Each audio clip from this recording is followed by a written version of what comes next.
Hello friends, आज हम transportation problems करेंगे और again I would request you to please subscribe our channel to learn and revise with us.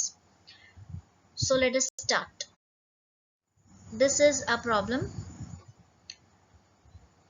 A, B, C ये sources हैं और D, E, F को supply करते हैं. सप्लाई और डिमांड की टोटल हमेशा मैच करनी चाहिए. सो दोनों की total put together is 150 each. Demand is 150, supply is 150. ये जो आपको सेल्स में दिखाई दे रहा है 58466 वगैरह, these are the cost associated with transportation. हमारा पहला है नॉर्थ वेस्ट कॉर्नर रूल. इसका मतलब है कि असाइनमेंट करते समय जो फर्स्ट सेल है आपके लेफ्ट हैंड साइड का फर्स्ट सेल, वहां से हम शुरुआत करेंगे. That is our north west corner cell. सबसे पहला एलोकेशन वहां पे कर देंगे. तो अब हमें क्या दिखाई दे रहा है कि ए की मैक्सिमम कैपेसिटी है 50 और डी की मैक्सिमम डिमांड है 20. तो ए डी को 20 से ज्यादा सप्लाई कर ही नहीं सकता. तो इसलिए हमने सेल ए डी में 20 डाल दिया और वहां पे कॉलम डी खत्म हो गया. कॉलम डी को अब वापस एलोकेशन नहीं हो सकता है.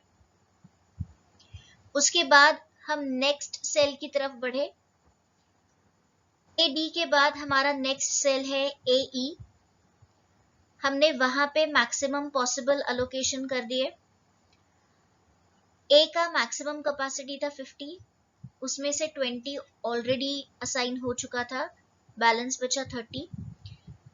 अब ए इससे ज्यादा सप्लाई नहीं कर सकता है, तो ए रो इज फिनिश्ड. ए रो खत्म हो गई.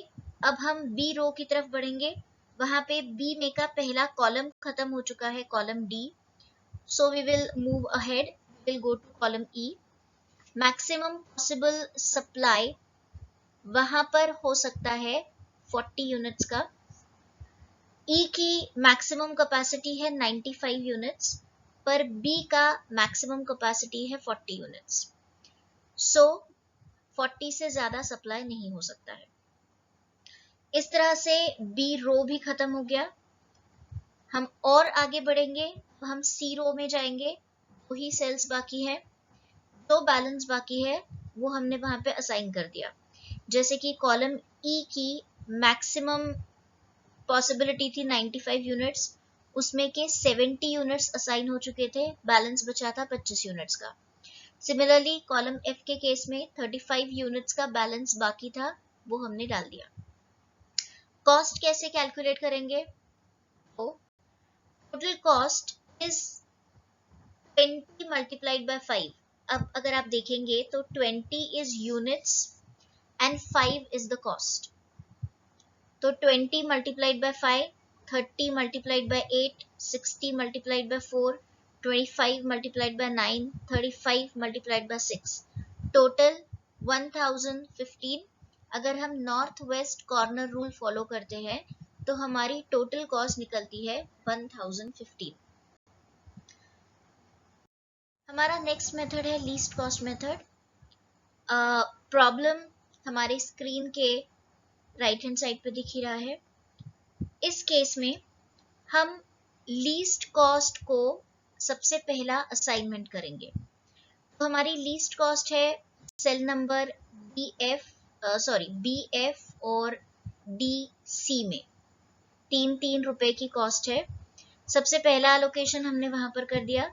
तो इस तरह से कॉलम डी खत्म हो गया, कॉलम एफ खत्म हो गया. इसके बाद मिनिमम पॉसिबल कॉस्ट है ए एफ सेल की 4, पर एफ कॉलम पहले ही खत्म हो चुका था, तो वहां असाइनमेंट नहीं हो सकता. इसलिए हम वापस अगला सेल देखना शुरू करेंगे. तो हमें मिनिमम कॉस्ट दिखाई दे रही है सेल नंबर बीई में 6 रुपीज की. हम अपना एलोकेशन वहां कर देंगे. मैक्सिमम पॉसिबल अलोकेशन वहां पे सिर्फ 5 यूनिट्स का है, क्योंकि बी रो का मैक्सिमम पॉसिबल सप्लाई था 40 यूनिट्स। 35 यूनिट्स का सप्लाई पहले ही हो चुका था, 5 बाकी थे जो हमने अब असाइन कर दिए। इसके बाद जो लीस्ट कॉस्ट बची है वो है सेल नंबर AE की 8 रुपए, हम वहां पे एलोकेशन कर देंगे और जो बैलेंस बचा वो CE सेल में कर देंगे। इस तरह से हमारा एलोकेशन मिनिमम कॉस्ट को देखते हुए पूरा हुआ और हमारी टोटल कॉस्ट आई 50 multiplied by 8, 5 multiplied by 6, 35 multiplied by 3, 20 multiplied by 3, 40 multiplied by 9 is equal to 955। Hopefully आपको ये प्रेजेंटेशन समझ में आया होगा। तीसरा मेथड जो है वोगल्स अप्रोक्सीमेशन मेथड, इसका स्लाइड भी जल्द ही अपलोड किया जाएगा। Stay tuned with us. Thank you.